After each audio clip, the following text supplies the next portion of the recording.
afternoon, everyone. My name is Paul, and I am a nerd, and you are lucky enough to be here for the October. I had to think of the month.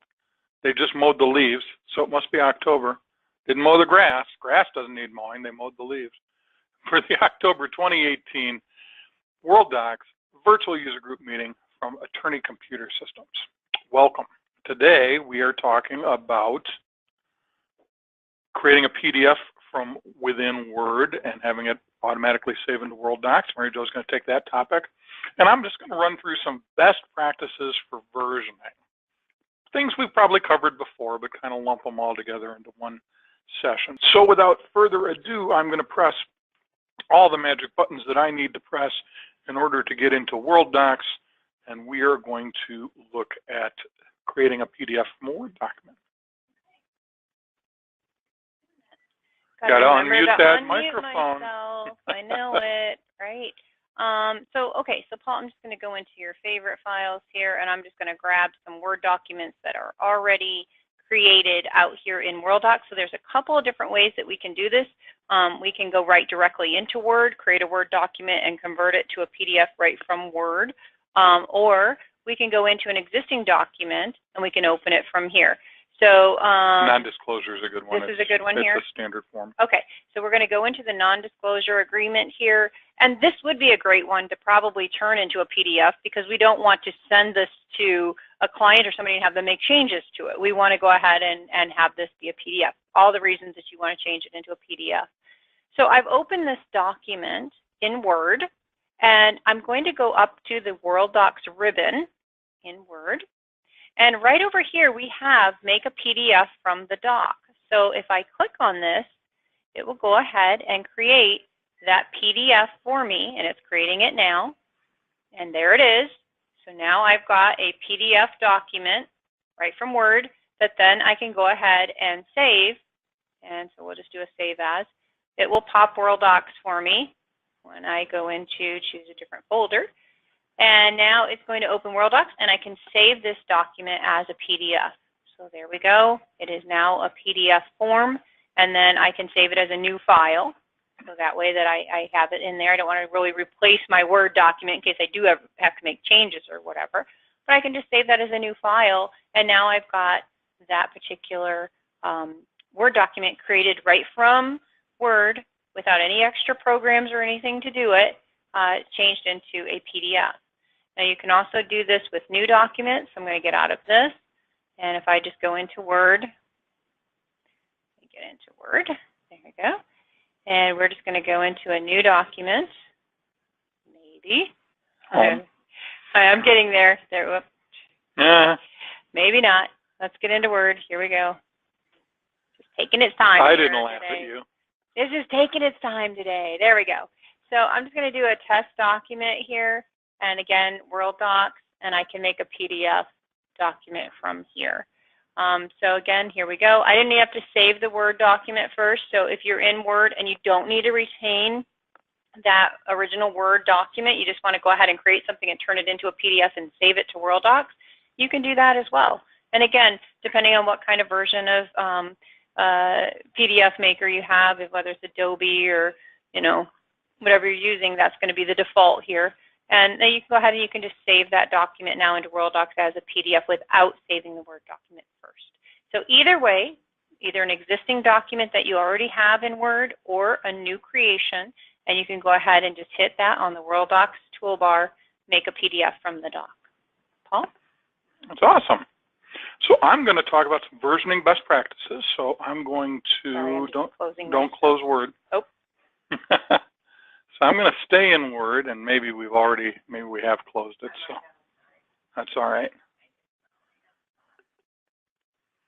And we're going to create a document from scratch. We're just going to put a bug test, and we're going to save it, and we're going to just go ahead and put it anywhere. I'm going to put it in Purdue Law Office. So let's say I'm going to say test for versioning best practices.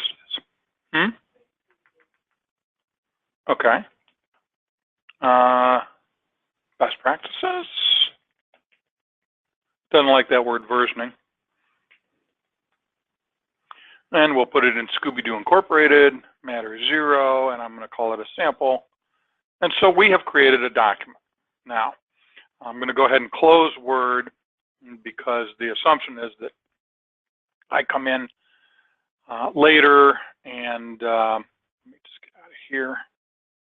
I come in later and I pull that document up. So I'm going to go into Worldox. I'm going to pull up my favorite files. I think I can still do just these for Word, and here's my test for versioning best practices. So now I'm coming in and I'm going to make some changes to this document. I want to store this as version 2. So first off, let me pull it up, get here, add some text, and now I have version 2. So when I go to File, Save As,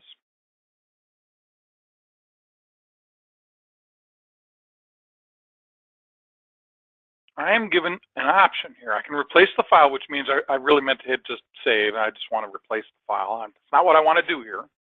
Or I can save as a new file. Maybe I pulled this document up to use as a test for a template, if you will, for a same document for a different matter.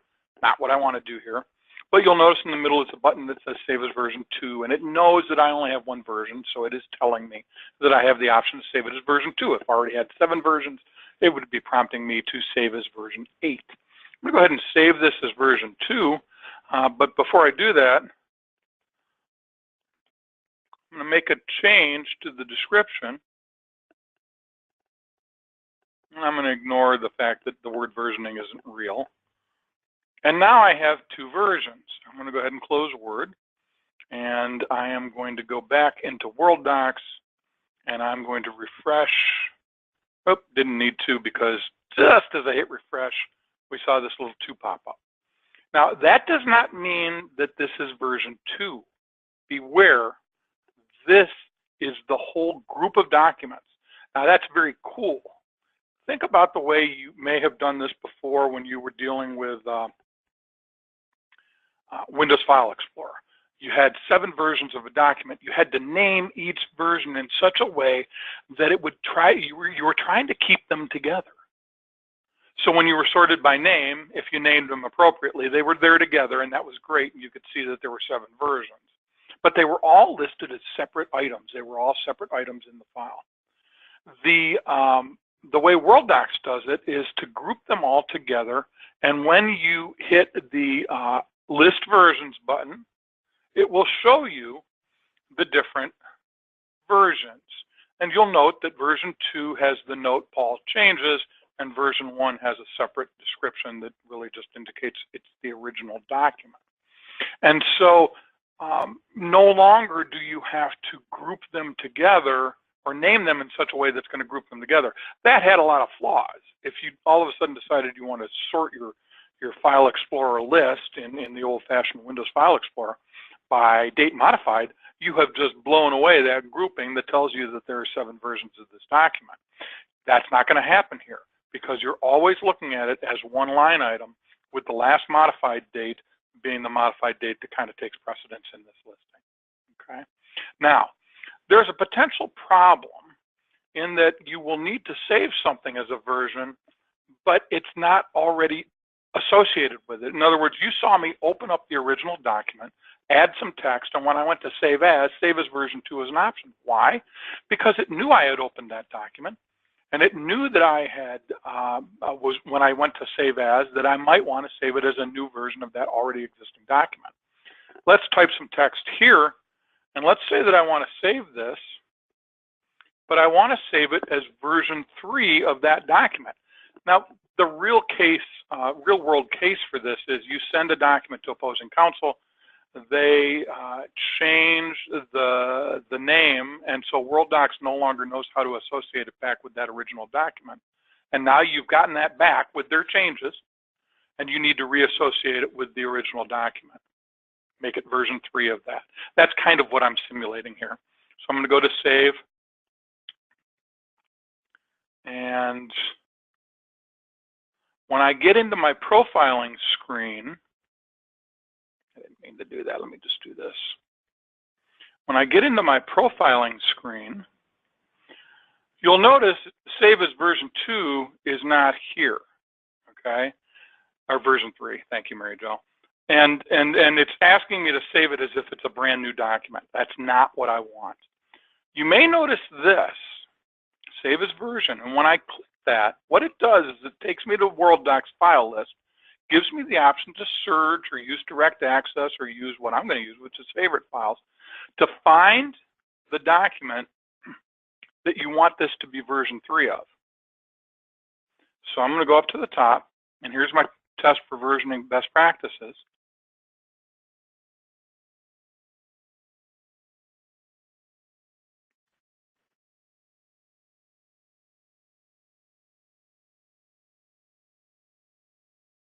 And now it's going to change it as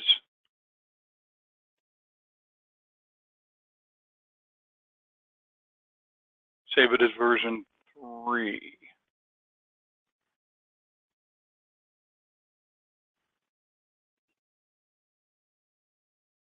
And we're going to go check that out because I think I may have gotten it a little bit confused there. Yep, see, it still only has 2 versions. So it's 3 now. Thank you. Thank you, Mary Jo. Give it a sec. So now we have 3 versions of the same document. And the third one was not associated. Now let me explain what I mean by that. So let's say we're going to send this version 3 to somebody. So when I email this version 3, you will notice that when you send it outside the office, it attaches it to an email. Come on, let's redraw my Outlook screen. Is this a good time to admit that I hate computers? Why am I getting this weirdness from Outlook?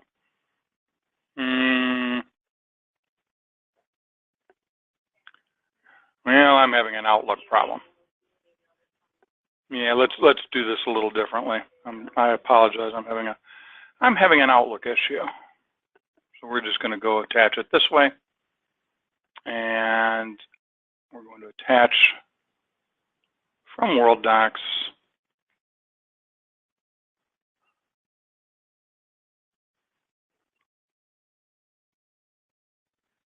And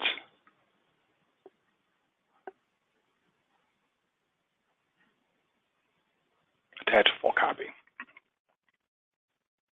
Wait for it.